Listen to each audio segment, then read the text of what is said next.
बोलिए गणेश महाराज की जय। विनायक जी की कहानी। एक बार वैकुंठ के देवताओं की सभा हुई। छोटे बड़े की बात चल पड़ी। कोई निर्णय नहीं हो सका। आखिर में यह तय हुआ कि जो सबसे पहले पृथ्वी के 7 फेरी करेगा उसे ही बड़ा माना जाएगा। सब अपनी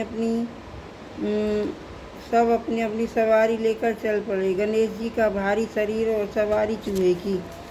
उन्होंने सोचा, इस तरह तो काम बनना मुश्किल है, अकल से काम लिया जाए। चूहों को बुलाकर कहा, आओ सारी धरती पोली कर दो।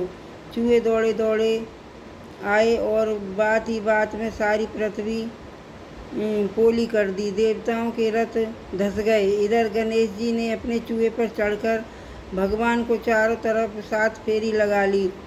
उधर देवताओं ने सरस्वती को सुमरा। सरस्वती जी ने उन्हें बतलाया कि ये सारी करतूत गणेश जी की है, सब लोग उन्हीं को सुमरो। सबने सरस्वती जी की बात मानी। विष्णु भगवान की पत्नी पृथ्वी ने सबके गड्ढों से बाहर धकेल दिया।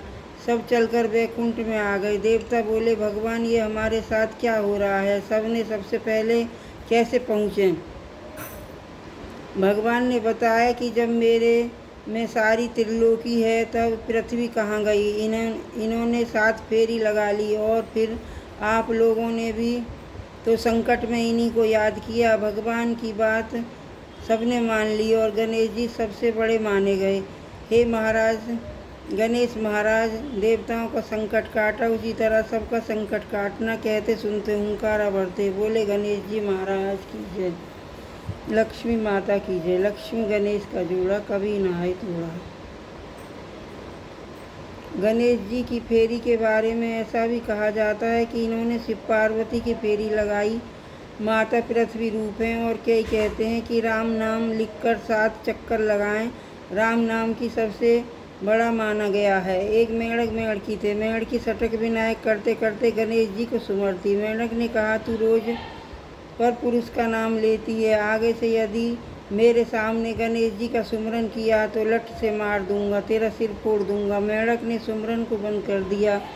गणेश जी ने अपनी माया फेरी। एक राजा रानी की बांधी पानी लेने गई। मटके में दोनों मेंढक मेंढकी आ गए। उसने लाकर मटका चूल्हे पर बड़ा रख दिया। धीरे धीरे पानी गर्म हुआ। मेंढक मेंढकी को अब चिंता हुई। मेंढक ने कहा, मेंढकी अब तो मेरे अपने इस विनायक को सुमर। मेंढकी बोली, पहले तो पर पुरुष बताकर ध्यान छुड़ा दिया, अब संकट आने पर वह ही पुरुष नहीं रहा। मेंढक ने कहा, यदि इस संकट में छूट जाएं तो हम दोनों ध्याएंगे।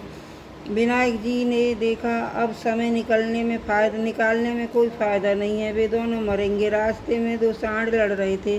लड़ते लड़ते दासी के घर के पास गए और मटके के टक्कर लगी। मटका फूट गया। मेंढक मेंढकी सटक विनायक करते करते सरवर की पाल पर चले गए। हे विनायक जी महाराज, सबका संकट टालिए। कहानी कहते सुनते और हुंकारा भरते के बोलिए गणेश महाराज की जय।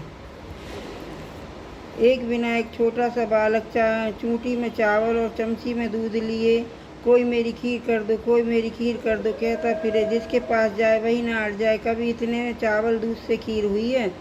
एक बुढ़िया माई के पास गया। बुढ़िया बोली, बेटा जरूर कर दूंगी, एक कटोरी ला। विनायक ने एक बुढ़िया, यह तो बहुत छोटा बर्तन है, कोई बड़े से बर्तन ला। बुढ़िया बोली, टोकरा लाई। दूध चढ़ा दिया, चावल धोकर डाल दिए। विनायक बोला, बुढ़िया यह बाहर जाकर अभी आता हूँ। विनायक चला गया। पीछे से खीर तैयार हो गई। खीर के ऊपर मोटी मोटी मलाई आ गई। खीर देखने में बड़ी अच्छी लग रही थी। बुढ़िया का मन चल गया। इधर उधर देखा, खाने बैठ गई।